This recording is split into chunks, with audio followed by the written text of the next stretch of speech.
You know, the basics of Italian cooking, traditional Italian cooking, come from a completely different philosophy than classic French cooking.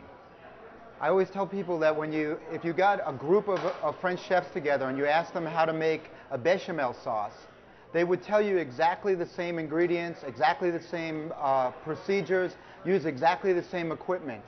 If you got 5 Italian chefs together and asked them how to make a bolognese sauce, you would get 6 different recipes, and then they would get in a fist fight after they were done.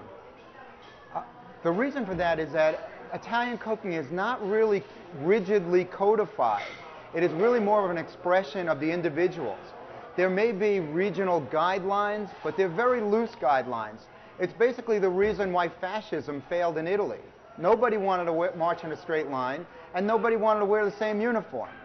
So they dabbled in it a little bit, but when it came down to it, Italians are very individualistic. Anybody that's driven a car in Naples will know exactly what I'm talking about. So in Italian cooking, you have wide variations of themes of the same recipe. And that's really what makes our cuisine so unique, and what makes it so vibrant and so alive. It continues to evolve over time and continues to evolve as it travels from place to place. That being said, in Naples now, there's actually an organization called the VPN, the Verace Pizza Napolitano, which has established themselves as the governing body of true Neapolitan pizza. And this group of individuals got together and they formed this organization, and they set down some very rigid guidelines, and then they immediately got in a big fight and splintered off into different rival groups, which was really true to the Italian spirit. But there are certain things that we can all agree on, and that is the integrity of the ingredients and the involvement and spirit of the pizza maker. And that's really what's crucial, and that's what's common to all traditional pizza makers.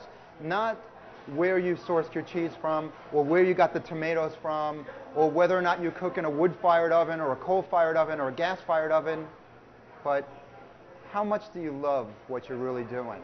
And is that love out there on the plate when you serve your pizza? That's really the tradition of what we do. And that's really what needs to be preserved. The Verace Pizza Napolitano is making a valiant effort to promote the idea of pizza making as a true craft, a true artisan craft, and to promote Italian ingredients as being an integral part of making a delicious pizza. That part of it is open to debate. What can't be debated is you don't want people to make your pizza who aren't pizza lovers. You don't want people to make your pizza who aren't passionate about pizza and passionate about the people that they're baking the pizza for and they're creating that pizza for.